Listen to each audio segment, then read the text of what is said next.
Recently, the Montgomery County government announced the Solar and Advanced Energy Initiative, which includes putting solar panels on government buildings. It's estimated to save the county $11 million over the next 20 years, as well as reduce greenhouse gas emissions, create jobs, and educate the community about green practices. Let's find out more. This is the result of a commitment to leadership in energy sustainability and environmental sensitivity, specifically in advancing renewable energy. Montgomery County is, as you know, the center of one of the most solar-conscious states in the country. Maryland ranks 12th in the amount of solar energy produced per person last year. Montgomery County has twice as many residential solar installations as any other county in the state.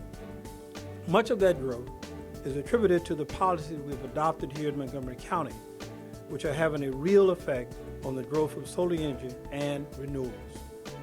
This didn't come about by happenstance. It came about through a collaboration of the executive branch and the legislative branch. I sponsored legislation that said we need to look at every one of our county buildings and see where we can generate electricity, our own electricity, clean electricity, not using coal-fired electricity from Pepco. And guess what? We are actually saving money. First phase of the program consists of 15 individual solar systems across 12 facilities. This totals up to about 6 megawatts. Now, to the average person, that doesn't mean much. What that is enough energy generated by these systems to power 500 to 600 single-family homes. So it's an enormous amount of energy, it's an enormous amount of greenhouse gas reductions, and it is the right thing to do with all this space is essentially wasted for no other use. So we leverage our roofs to make them productive, clean energy generation sources. So, I mean, it's a basic solar panel. Sun hits it and generates electricity. And where does it go from there? So each one of these solar panels is strung together and then wired over to our inverters over there. Each one of those is a 24 kW inverter that then converts that power from DC to AC, which the building can use. And then that power is sent on out to Pepco, which they are metered and keep track of. Here we have our inverters for this system on the Rockville Library. Each one of these is a 24 kW Fronius inverter. So what's this box here? So what this is our Solar City Solar Guard, and it monitors the power production from this system. Now, what's really cool about this is it has a wireless gateway that's hooked to the internet, and we can review it in real time what it's producing each day. It updates every 15 minutes, so you'll be able to have some really accurate numbers. Even on cloudy days and when there's a light snow, these are still able to produce a lot of electricity. Though the production may be less, you still are producing electricity. We've really tried hard to make sure that there's essentially a project in most of the communities of the county. One of the reasons we're doing that is we see these not only as tools to generate energy, but education tools for our community, because there's nothing that's being done on our roof that can't be done on commercial roofs and single-family homes across the county.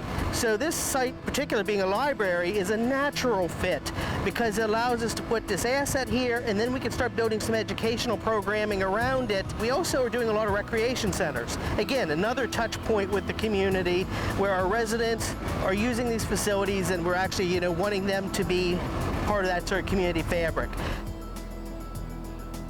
Some of the other facilities we're working with are the liquor warehouse up at Gaithersburg, which is actually our biggest roof-mounted system. We also have a system up at our correctional facility in Clarksburg. Actually, there's going to be several up there. And we have a number on the regional service centers as well. Holiday Park Senior Center we're really excited about because we're actually going to be putting a canopy system that goes up over the parking that will not only provide solar over the waste space of a parking lot, but also will provide people parking in the shade. And Veterans Place is complete, just many, many more. And as I said earlier, we're going to go through and see and do this wherever it makes sense. Let's see. We are on our way to reducing greenhouse gas emissions, good for the environment.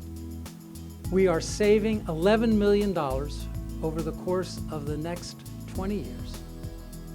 We are creating good green jobs. From the designers who design the system, the engineers that lay it out, the people who actually do the installers, the roofing contractors that come in and make sure everything's good and we're not going to get any leaks, to the environmental professionals who are trying to make sure that this stuff gets installed in a way that's as environmentally sensitive as possible. And then you have the people who are actually working with us to make sure that the electricity interacts with the building system so the building is reliable and effective. And we will monitor the panels, the energy, and see if everything go correct with them. If we have a problem for when the power outs and they don't come back online or anything like that, we will let Solar City know and the powers, that we know that there's a problem with them, and they will come out and take care of it. So for the rest of 2016, we're going to keep building. We got about 8 or 9 of these that are essentially almost done, waiting for the utility to come in and basically turn the power on them so they can start pumping power into the buildings. And then we got about another 6 or 7 that are going to stretch into the next year, and a few more. And we've got a few more actually coming out of planning. So we expect to be building solar projects well into 2017. This is a part of our green economy future. This is part of a sustainable future. This is all good for Montgomery County.